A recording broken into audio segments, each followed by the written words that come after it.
everyone, it's Lindsay from My Crafty Plans. Welcome back to my channel. Today I am going to be setting up my goals for the month of May in my MakseLife Quarterly companion notebooks, and I'm also going to be doing my regular pre-planning spreads in my functional planner, which is my Agendio custom planner. If you want to see more about this planner, I do have a video linked down in the description below where I walk through that's everything that is in there. So you may notice that I am back tabletop view right away instead of facing front to the camera. I just thought I would mix things up for this month a little bit and test this out, and this is going to be a complete speed through voiceover video. I thought I would try that out and see if it goes a little bit smoother, a little bit shorter for setting up my goals, but I'm still going to be doing all of the same things. I'll work on my reflections a little bit for the month of April. Then I will break down my calendar so that I can take a look at what I have coming up in the month of May. Spoiler alert, it's a very busy work month, so that's definitely going to be a focus area for me this month. And then I will flip back over to my MakseLife to break down my goals for the month of May. You can let me know in the comments down below if you prefer this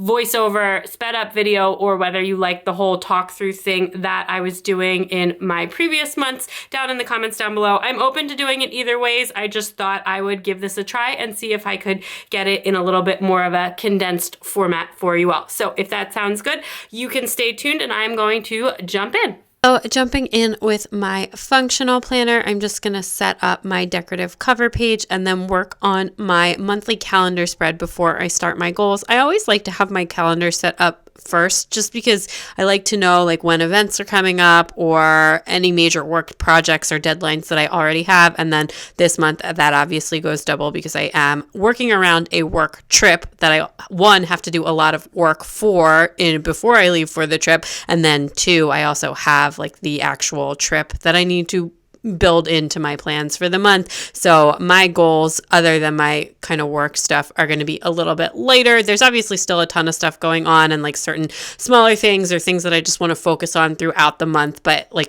this is not a month where I'm picking a super ton of house projects to tackle or a super bunch of like new art projects or content projects to tackle, just kind of like maintaining in other areas to sort of build around a really super busy and kind of exciting work month since I am going on my first work trip since the pandemic and I'm speaking at a conference, so there's like a lot that goes into that obviously, and I'm really excited for it, but that is mid-month, so there's like a lot that needs to be done in preparation for that. So I am just putting down my key here. I just went with all colors in the sort of purple family, like I picked one of the blues and then the rest are just like all of the purple mild liners. I just found the new neutral mild liners finally. They probably aren't going to be here for a month, but I'm so excited to get the new color pack, so I just had to share that. But anyway, my categories have not changed. It's the same 6 categories that I've been using for a while now, which is work, kids, like social media / YouTube, appointments, and money and others. And then you might notice I have some sticky notes down here. I recently have been testing out using a Kanban board, which is like a productivity management tool.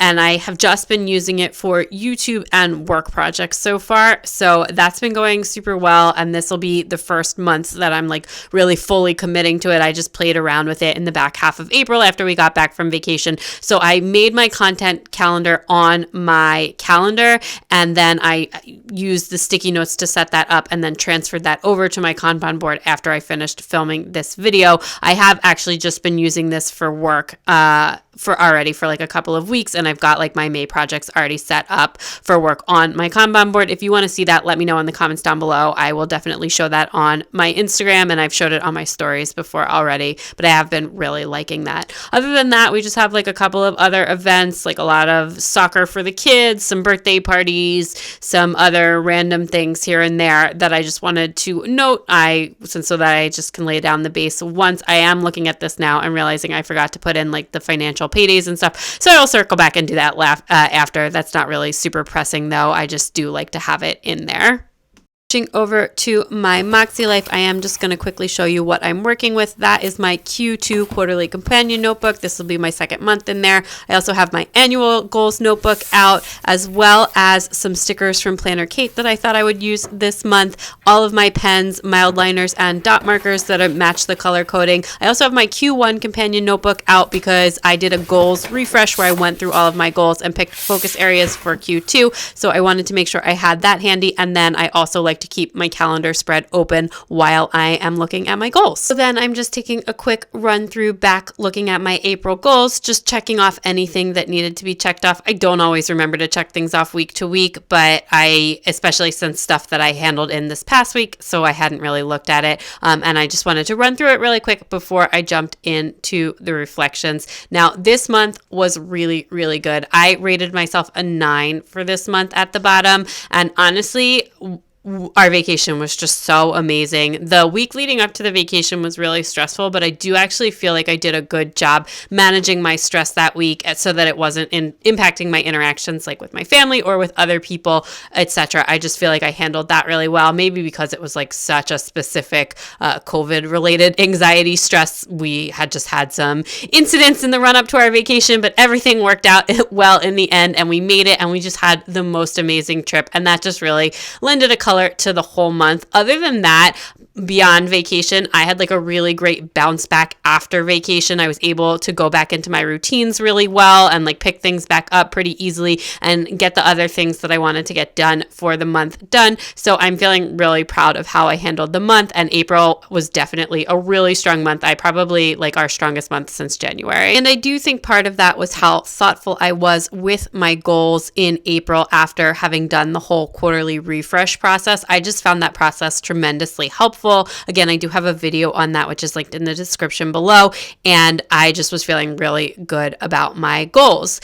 That being said, May is a very different month than April, whereas April was largely focused on vacation, or May is going to be largely focused on work, and that can be a stress builder for me. So I do want to make sure I'm still really focusing on managing my stress and specifically how my stress impacts my interactions with my family, and make sure I'm just keeping that at the forefront of my mind as I go through the month. So speaking of work, I did start with my work goals for the month, since so much of this month is structured around my work trip and, preparing for that, both from a actual work that I have to do ahead of the conference, but also for making sure that my family is set up for while I'm away. Obviously, well, maybe not obviously, but I am the primary child caretaker of our family. I only work part-time, so I'm leaving my kids with my husband for 3 days, and that's totally fine. He can 100% handle that, but there's like a lot of things that I usually do that I want to make sure he's well set up for, because he's going to have to be, changing up his work schedule to leave early and pick up the kids from school, take them to school. I want to make sure there's like lunches prepped and some dinners prepped and stuff, just to make it a little bit easier for him, because he's not taking off work while I'm gone. He's going to continue to go to work, and we just have the baby going extra days of a week to school. So just like that kind of stuff, but also obviously there's a lot of work stuff that has to go into me actually preparing to speak at a conference as well. Then on top of that, I have another large project in the back half of May after I get back from my conference, and all of my regular work as well. So it is just going to be a really busy work month. So I swung up to fun after that. This is a really easy category for me this month. There's like nothing major going on. So it's just kind of maintaining the skills that we had already been establishing. So mostly focusing on scheduling out our weekends in advance and making sure we have enough plans to carry us through the whole weekend so that we have lots and lots of things to do. Much easier this time of year. We're in like full birthday party season, but we're also in like full like playground meetup season. So it is a lot easier to do, plus soccer and everything. So that is really good. Then I'm also just starting to think about the end of year and just like coordinating some stuff with school friends to have like a little celebration for the kids. My oldest is in kindergarten, but she's still in preschool for kindergarten, and her preschool ends at kindergarten. So all of her friends are moving on, and I've been talking about with some of the parents about having like a little party or something at the end of the year for them. And then also, while I am on my work trip. I also have plans to see some friends since the work trip is back in Texas, which is where we moved from. So that should be really nice as well. And then I swung down to family after this. Again, this is just kind of maintaining the things from last month. I'm just continuing to really focus on quality time over quantity time and just trying to really be mindful with my tone and the way that I interact with, it's mostly my kids. I mean, I don't really worry about that as much with my husband, to be honest, but just like not letting stress get to me, not letting frustrations get to me, not letting homework battles get to me, and just, kind of working with my kids instead of feeling like we're clashing heads, even when they're absolutely clashing heads with each other. I swung over to financial next for no specific reason. I don't know. I just kind of bounce around. I never go in the order of the goals, and I almost always do personal last. But it's just a little goal quirk that I have. For this month, we actually are going to be testing out a new financial tracking tool. I forget the name of it right now, but my husband found it. We use Mint typically, and I really like that for budgeting, but my husband has been looking at more like long-term planning stuff lately, and he asked me to take a look at this new tool that he had found online that's like similar to Mint, but has more advice for super long-term, like retirement, college savings, stuff like that. So I'm going to be taking a look at that and seeing what that has to offer, and if we want to maybe switch over to that or use that in tandem with Mint, etc.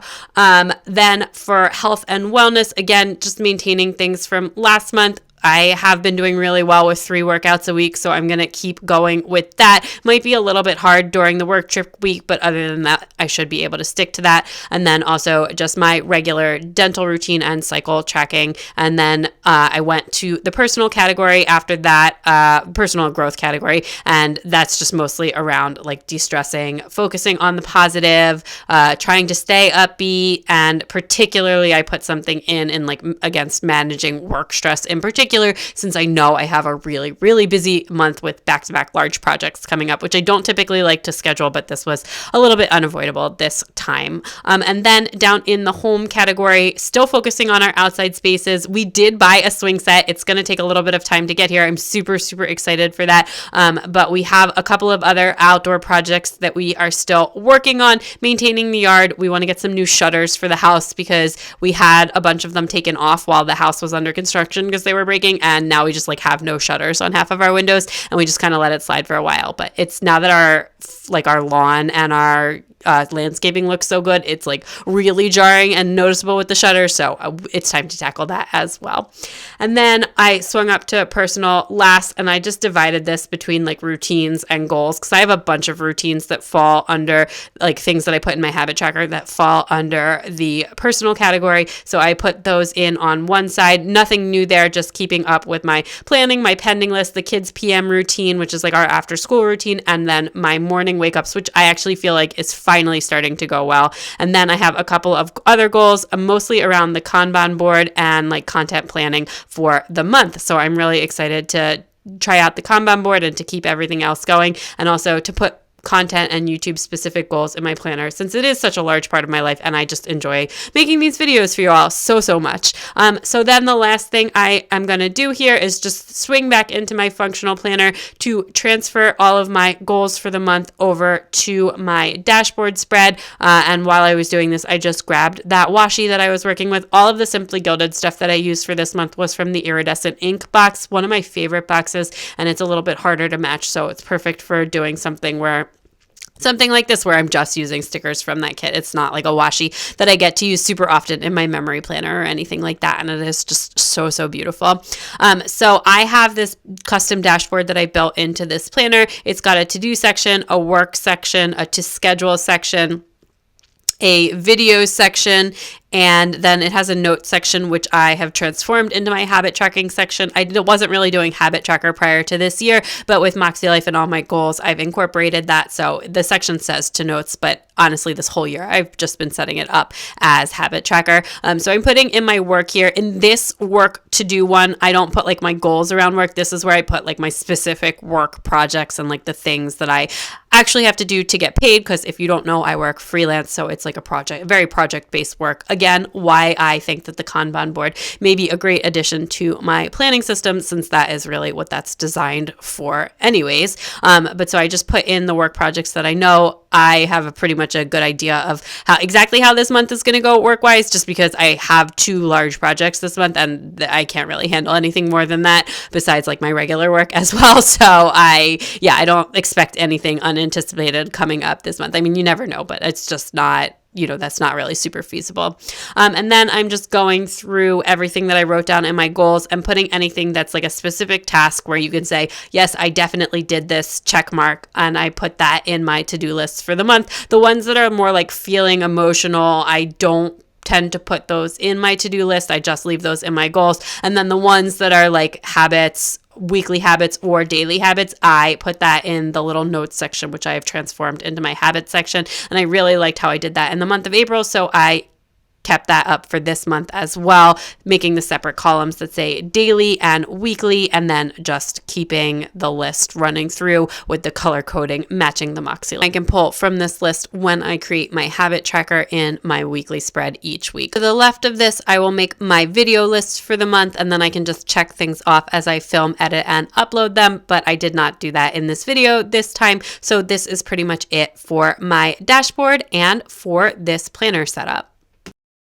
Okay, that is everything. Let's just do a last flip through here. So I have my May cover page, my calendar spread, my line a day, which obviously is empty right now because the month hasn't happened, and my dashboard all set up. And then I, of course, have my May goals. So I'm really excited for this month. It is going to be a busy one. Like I said, lots of work stuff going on, and I am feeling more prepared to tackle that now. So I hope you enjoyed this video. Let me know down in the comments below whether you like this speed through better or whether you like when I talk through the process better. Like I said, I'm happy to do it either way. Just wanted to try something new out for this month, and that's it. So if you like this video, please give it a big thumbs up. I'd love it if you'd subscribe, and don't forget to check me out on Instagram at MyCraftyPlans to keep up with everything going on in my planners.